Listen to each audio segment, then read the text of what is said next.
ውድ የቻናላችን ቤተሰቦች እንኳን ወደ ቻናላችን በደና መጣችሁ። አሁንም ሊቨርፑልን በሚመለከቱ ጉዳዮች ተመልሼ መጥቻለሁ። በዚህ ሰዓት የምንመለከታቸው ጉዳዮች እንግዲህ ሚሎስ ኬርኬዝ በሊቨርፑል እየተወስደ እንደገባ እናቃለን። ነገር ግን ሌሎች ክለቦችም ይሄንን ተጫዋች ማስፈረም ይፈልጋሉ እየተባለ ነው። ይሄን የምንመለከት ይሆናል። እንደዚሁም ደግሞ ዲያጎ ጆታ ላይ አንድ ክለብ ፍላጎቱን አሳይቷል። በተጨማሪም ደግሞ ጂሚ ካራጋር በሳቡዝ ላይ ዙሪያ የሰጠው አስተያየት አለ። ከሱ የተሻለ ተጫዋችን ሊቨርፑሎች ማምጣት ይችላሉ ብሏል። ይሄን የምንመለከት ይሆናል። እስከመጨረሻው ደቂቃ ድረስ አብራችሁኝ እንድትቆዩ በአክብሮት ጋብዛለሁ። ሰብስክራይብ ላይ ሼር እያደረጋችሁ የቻናሉ ቤተሰብ እንድትሆኑ በአክብሮት እጠይቃለሁ። አሁን በቀጥታ እንግዲህ ወደ ያስኩላችሁ ጉዳይ እገባለሁ። በመጀመሪያም የምንመለከተው የሚሎስ ኬርኬዝን ጉዳይ ይሆናል። ሊቨርፑል እንደሚታወቀው በዚህ ተጫዋች ላይ እንግዲህ ጽኑ ፍላጎት እንዳለው አይዘነጋም። በተለያዩ ጊዜያቶችም እንግዲህ ይህንን ተጫዋች እየተመለከተ ይገኛል። ዛሬ እንግዲህ ስካይ ስፖርት በዘገባው እንዳወጣው ከሆነ እንግዲህ ሪያል ማድሪዶችና ማንቸስተር ሲቲዎች ይህንን የ21 ዓመት ወጣት ተጫዋችን እየተመለከቱት ነው እየተባለ ይገኛል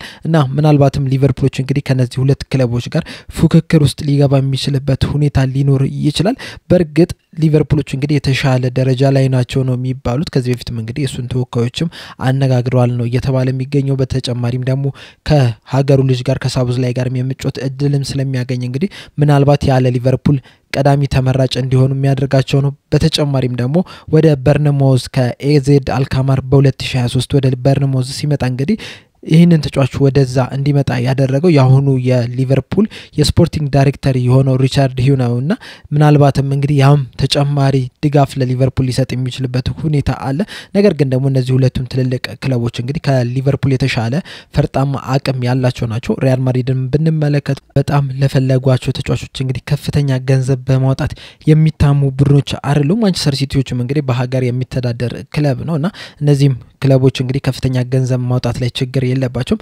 ሊቨርፑልን ከተመለከት ነው እንግዲህ በመሸጥ መግዛት ላይ የተመረኮዘ ሲስተም ነው ያላቸውና በዚህ ሰዓት በርግጥ ሚሎስ ኬርኬዝ እንግዲህ እስከ 40 ሚሊዮን ፓውንድ ድረስ ያወጣል ተብሎ ነው የሚገመተውና ሊቨርፑሎችም እንግዲህ ያንን ገንዘብ ያወጣሉ ተብሎ ይጠበቃል። በተለይ ደግሞ ሊቨርፑሎች እንግዲህ ከሁለቱ አንዱ ከሲሚካስ ወይም ከሮበርትሰን አንዱ እንግዲህ ከሊቨርፑል ይለቃል ተብሎ ነው የሚጠበቀው። በዛም ምትክ ነው እንግዲህ ይሄ ተጫዋች ለረጅም ጊዜ ተተኪ ይመጣል ተብሎ የሚጠበቀው። በዚህ ሰዓት እንግዲህ ሲሚካስ ከሊቨርፑል የመውጣት ቻንሱ የሰፋ ነው ተብሎ ነው የሚጠበቀውና ሲሚካስ ሲወጣ ሚሎስ ኬርኬዝ እንግዲህ ወደ ሊቨርፑል ይመጣና ከሮበርትሰን ጋር እየተቀያየሩ ያንን ቦታ ከቨር ያደርጉታል ተብሎ ነው የሚጠበቀው። ነገር ግን ደግሞ የማንቸስተር ሲቲና የሪያል ማድሪድ እዚህ ተጫዋች ላይ ፍላጎት ማሳየታቸው ግን ምናልባት ትንሽም ቢሆን ከባድ ሊያደርግበት የሚችልበት ሁኔታ አለ። በተለይ ደግሞ ክለቡ ላይ ያን ያህል ለውጥ ባያመጣ ራሱ ከ40 ሚሊዮን ፓውንድ በላይ ባይከፍሉ ራሱ የተጫዋቹ ኮንትራት ላይ ወይም ደግሞ የሳምንታዊ ደሞዝ ላይ ትልቅ ተጽዕኖ ሊፈጥር የሚችልበት ሁኔታ አለ። በተለይ ማንቸስተር ሲቲና ሪያል ማድሪዶች ከፍተኛ ገንዘብ መክፈል ላይ ብዙም ችግር የለባቸውና ምናልባት ሊቨርፑል ከነሱ እኩል ላይ ፎካከር የሚችልበት ሁኔታ አለ። ነገር ግን በዚህ ሰዓት ላይ አሁን ባለንበት ሁኔታ ግን ረጅሙን ርቀት የተጓዘው ከሁለቱ ክለቦች እንግዲህ ሊቨርፑል የተሻለ ቦታ ላይ ነው የሚገኘው ነው እየተባለ የሚገኘው። ቀጣይ እንግዲህ የሚፈጠረውን አብረን የምንመለከት ይሆናል። ነገር ግን ሊቨርፑል ያንን ቦታ ለማጠናከር እንግዲህ በጣም ከፍተኛ ጥረት እያደረገ እንደሆነ ግን ማወቅ እንችላለን። ሌላኛው የምንመለከተው ጉዳይ ደግሞ ዲያጎ ጆታን የተመለከተ ጉዳይ ይሆናል። አስቶን ቪላዎች እንግዲህ ይህንን ተጫዋች ወደ ክለባቸው ለመውሰድ ፍላጎት አሳይተዋል ነው እየተባለ የሚገኘው። እንደሚታወቀው እንግዲህ ዲያጎ ጆታ ወደ ሊቨርፑል በ40 ሚሊዮን ፓውንድ ተዘዋውሮ ከመጣ ጀምሮ እንግዲህ ጥሩ የሚባል እንቅስቃሴ ማድረግ የቻለ ተጫዋች ነው። ምንም እንኳን አብዛኛው ጊዜውን እንግዲህ በጉዳት ምክንያት ብዙ ጨዋታዎችን ቢያመልጡት ማለት ነው። ዘንድሮ እንኳን ከተመለከተን እንግዲህ ከጉዳት መልስ ባደረጋቸው ጨዋታዎች እንግዲህ ብዙ ውጤታማ ሊሆን ያልቻለ ተጫዋች ነው። 15 የፕሪሚየር ሊግ ጨዋታዎችን አድርጎ እንግዲህ 4 ግብና 1 አሲስት ነው ማስመዝገብ የቻለውና ብዙ የጎል ኮንትሪቢዩሽን እየፈጠረ ያለ ተጫዋች አይደለም። በተለይም ደግሞ ጉዳቱ እንግዲህ ያንን ነገር እንዳያደርግ አድርጎታል። ከዚህ በፊት እንግዲህ ይሄ ተጫዋች በማይጎዳበት ሰዓት ምን ያህል ጥሩ ጨራሽ እንደሆነ እንግዲህ የምናውቀው ነው። በሊቨርፑል እንግዲህ በዚህ ሰዓት ካሉት ተጫዋቾች እንግዲህ ሙከራን ወደ ጎል በመቀየር እንግዲህ ቀዳሚው ስፍራ ላይ የሚቀመጥ ተጫዋች ነው። ነገር ግን ጉዳቶች በተደጋገሙበት ቁጥር እንግዲህ ወደ ነበረበት ብቃት ለመመለስ ብዙ ጊዜያቶችን እየፈጀበት ነው የሚገኙና አንዳንድ ጭምጭምታዎች እንደውም ሲወጡ የነበሩት ምንድነው ምናልባት ሊቨርፑል ሁለቱንም የ9 ቁጥር ተጫዋቾች ሊለቃቸው የሚችልበት ሁኔታ አለ ሲባል ነበር። ዳርዊን ኑኔዝንም ዲያጎ ጆታንም ከሊቨርፑል ሊለቁ የሚችልበት ሁኔታ አለ እየተባለ ነበር። ከዚህ በፊት እንደውም ወልቭሶች ወደ ቡድናቸው ለመቀላቀልም ፍላጎት አሳይቷል ሲባል ነበር አሁን ደግሞ አስቶን ቪላዎች እንግዲህ የዚህ ተጫዋች ፈላጊ ሆነው ብቅ ብለዋል ነው እየተባለ የሚገኘው እንደሚታወቀው እንግዲህ አስቶን ቪላዎች በተለይ ዩና ኢምሬ ማሰልጠን ከጀመረ ጀምሮ እንግዲህ ጥሩ የሚባል እንቅስቃሴ ማድረግ የቻሉ ቡድኖች ናቸው ዘንድሮም እንግዲህ እስከ ግማሽ ፍጻሜ ድረስ ለሻምፒዮንስ ሊግ ማለፍ ችለዋል አሁንም እንግዲህ በፕሪሚየር ሊግ ወደ ሻምፒዮንስ ሊግ ለማለፍ ፉክክር ላይ ያደረጉ የሚገኙ ናቸው በኤፍኤ ካፕን ከተመለከትነው እንግዲህ ሩብ ፍጻሜ ላይ መድረስ የቻሉ ቡድኖች ናቸውና ጥሩ የሚባል እንቅስቃሴን ያደረጉ ያሉ ቡድን ናቸውና እዛ ቡድን ላይ እንግዲህ ዲያጎ ጆታን በመቀላቀል አሁን ካሉበት እንግዲህ የተሻለ ቡድን መሆን ይፈልጋሉ ነው እየተባለ ያሉና ምናልባትም ከሊቨርፑል እንግዲህ ክረምት ላይ ይህንን ተጫዋች ለማስፈረም ጥያቄ ሊያቀርቡ የሚችሉበት ሁኔታ አለ እየተባለ ነው ሊቨርፑልም እንግዲህ ተመጣጣኝ ገቢ ካገኘ ይህንን ተጫዋች ሊለቀው የሚችልበት ሁኔታ አለ ነው እየተባለ ያለው ምክንያቱም እንግዲህ ተጫዋች በጉዳት ምክንያት ብዙ ጨዋታዎች ያመለጡ ስለሆነ በሱ ተጫዋች ይልቅ ሌላ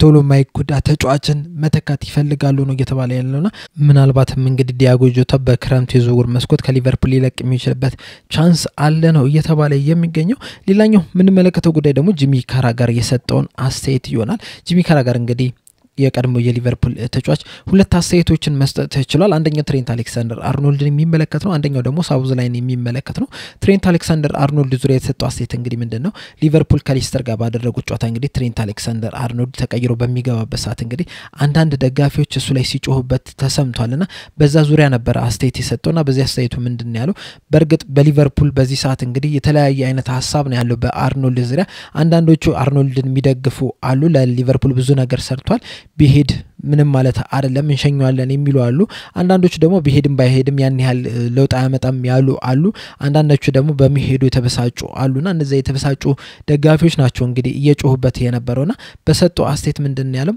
እንደዚህ አይነት የተለያየ ሐሳብ ቢኖርም እንኳን የሊቨርፑልን ማሊያ እስከተበሰ ድረስ እሱ ላይ ልንጮህበት አይገባም ምክንያቱም እንግዲህ የዘንድሮ የፕሪሚየር ሊግ ዋንጫ ለማሳካታችን የራሱ የሆነ አስተዋጽኦ ማድረግ ይችላልና የትኛውም ተጫዋች የሊቨርፑልን ማሊያ እስካደረገ ድረስ መጮህ የለብንም ብሎ አስተያየት ሰጥቷል እዚህ ጋር እንግዲህ ጥሩ ነገር ነው የተናገረው ምክንያቱም እንግዲህ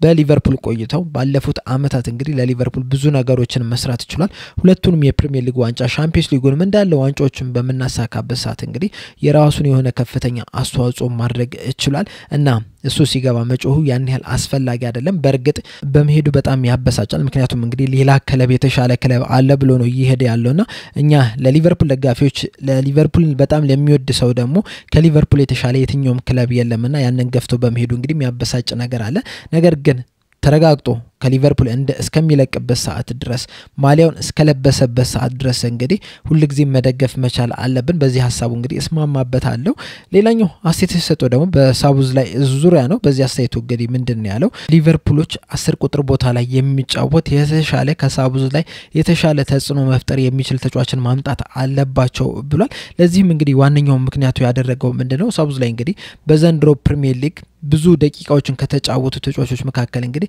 አምስተኛ ደረጃ ላይ ነው የሚቀመጠው ከሱ በላይ እንግዲህ አራት ተጫዋቾች ብቻ ናቸው በፕሪሚየር ሊጉ ብዙ ደቂቃዎችን የተጫወቱት ቨርጂል ቫን ዳይክ መሐመድ ሳላህ ግራቨንበርችና ማካሊስተር ብቻ ናቸው ነገር ግን ደግሞ በጎል አስተዋጽኦ ከተመለከትነው ደግሞ እስካሁን ድረስ እንግዲህ 12 የግብ አስተዋጽኦ ነው ማድረግ የቻለው መሐመድ ሳላህን ብንመለከተው 55 ኮዲ ጋክፖ 21 ሉዊስ ዲያዝ 20 አድርጓል ዲያጎ ጆታና ዳርዊን ኑኔዝ ናቸው እንግዲህ 12 ጊዜ የጎል አስተዋጽኦ ማድረግ የቻሉት ዲያጎ ጆታ እንደውም ብዙ ጊዜዎችን በጉዳት ያሳለፈ ተጫዋች ነውና 10 ቁጥር ቦታ ላይ እንደሚጫወት ተጫዋች እንግዲህ ከዚህ የተሻለ ለውጥን ማምጣት መቻል አለበት ብሏል በተጨማሪም ጂሚ ካራጋር አክሎ ምንድነው ያለው ሌሎች ክለቦችን ያሏቸውን 10 ቁጥር ተጫዋቾች ብንመለከት አሁን ለምሳሌ አርሰናል ኦዲጋርድ ያለው ማንቸስተር ሲቲ ደብራይን ነበረው ቼልሲ ኮል ፓልመር አለውና እነዚህ ተጫዋቾች ደግሞ ብዙ የጎል እድሎችን እየፈጠሩ ነው የሚገኙት ብዙ የጎል አስተዋጽኦችን እያደረጉ ነው የሚገኙትና ሊቨርፑሎችም እንግዲህ በአመት በፕሪሚየር ሊጉ ከ15 እስከ 20 የጎል ኮንትሪቢዩሽን ወይም ጎል የሚያስቆጥርን ተጫዋች ማምጣት መቻል አለባቸው ብሏልና እንደኔ በዚህ የክረምት የዝውውር መስኮት እንግዲህ 3 ቦታዎች ላይ ማጠናከር መቻል አለባቸው ብሏል አንደኛው እንግዲህ የግራ መስመር ተከላካይ ነው ሌላኛው አታኪንግ ሚድፊልደር ላይ ነው 10 ቁጥር ቦታ ላይ የሚጫወት ነው ሌላኛው ደግሞ አጥቂ መስመር ላይ የሚጫወት ተጫዋች ነው እነዚህ 3 ቦታዎች እንግዲህ ማተኮር መቻል አለባቸው ከዛ በኋላ እንግዲህ ሌሎች ቦታዎችን ማጠናከር መቻል አለባቸው ብሏል አሁን ለምሳሌ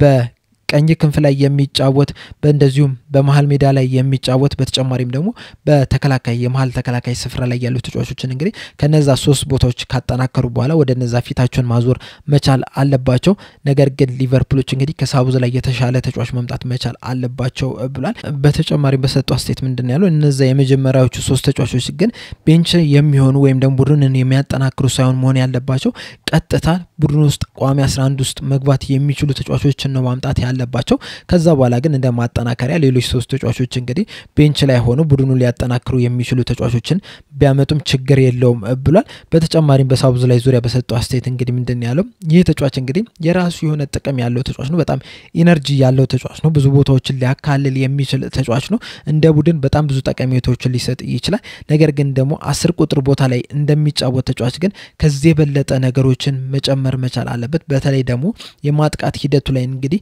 አሁን ካለበት ነገር በጣም የተሻለ መሆን መቻል አለበት ብዙ ቻንሶችን ክሬት ማድረግ መቻል አለበት ጎሎችን ማስቆጠር መቻል አለበት በዘንድሮ ሲዝን እንግዲህ አንዳንድ ቻንሶችን አግኝቶ ነበር ነገር ግን እነዛ ቻንሶች ራሱ ወደ ጎልነት ሲቀየር አልተመለከትንም እንደዚሁም ሲሞክራቸውም አልተመለከትንምና እዛ ቦታ ላይ የተሻለ ተጫዋች መምጣት ያስፈልጋል እንደዚሁም ደግሞ ሳውዝ ላይ ራሱ የተሻለ ነገር መፍጠር መቻል አለበት ብሏል በዚህ ጂሚ ካራጋር በሰጠው አስተያየት እንግዲህ ሁላችንም የምንስማማ ይመስለኛል በተለይ ደግሞ ከ10 ቁጥር ቦታ እንግዲህ ከሌሎች ክለቦችም የተመለከትናቸው ነገሮች አሉ ብዙ ቻንሶችን ክሬት ያደርጋሉ ብዙ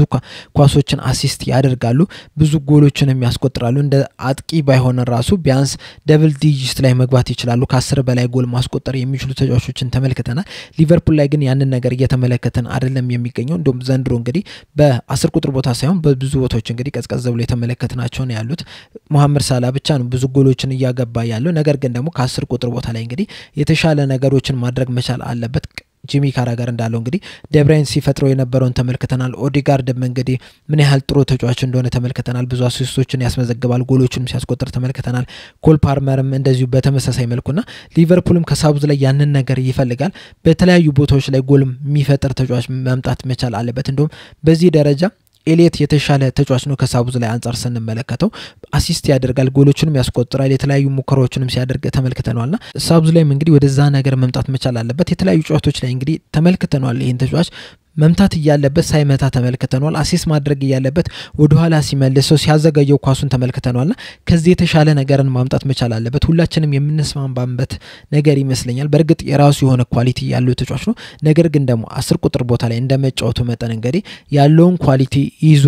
ጎል ማስቆጠርና አሲስት ማድረግ ላይ እንግዲህ የተሻለ ተጫዋች መሆን መቻል አለበት በተለይ ደግሞ የአራት ሰልጣኝ አርነ ስሎት አጮት እንግዲህ ለዛ የሚመች ነው 4-2-3-1 አይነት አጮት ነው የሚጫወቱና 10 ቁጥር የሚይዝ ተጫዋች ነው አሁን በክሎፕ ጊዜ ከተመለከተነው እንግዲህ ኮቲኖ 10 ቁጥር ቦታ ላይ መጫወት የሚችል ተጫዋች ነው ነገር ግን ደግሞ ሊቨርፑል እንግዲህ በክሎፕ ጊዜ በተለይ ደግሞ ኮቲኖ ከወጣ በኋላ እንግዲህ የመሃል ሜዳ ተጫዋቾቹ እንግዲህ ጎል እንዲያገቡ ወይም ደግሞ እድሎችን እንዲፈጥሩ አድርጎ አይደለም የሰራቸው የነበረው በአሁኑ በስሎት ሲስተም ግን ቢያንስ ሳውዝ ላይ ያንን ነገር እንዲፈጥር ተደርጎ ነው የተቀመጠው በተጨማሪም ደግሞ ምናልባት እንኳን ትሬንት አሌክሳንደር አርኖልድ ከሊቨርፑል የሚለቅ ከሆነ እንግዲህ 10 ቁጥር ቦታ ላይ አሁን ካለበት ነገር በጣም የተሻለ ነገር መፍጠር መቻል አለበት የተሻለ የግብ እድሎችን መፍጠር መቻል አለበት ጎሎቹን ማስቆጠር መቻል አለበትና እዚህ ቦታ ላይ እንግዲህ ካላሻሻለ ሌላ ተጫዋች አምጥተው እዛ ቦታ ላይ እንዲጫወት ማድረግ ካልሆነ ደግሞ ኤሊየትን እዛ ቦታ ላይ በደንብ እንዲጫወት ማድረግ የተሻለ ይመስለኛል በእናንተ አስተያየትስ ምንድነው የሚሻለው የሚለው ነገር ኮሜንት ሴክሽን ላይ በመጻፍ አሳውቁኝ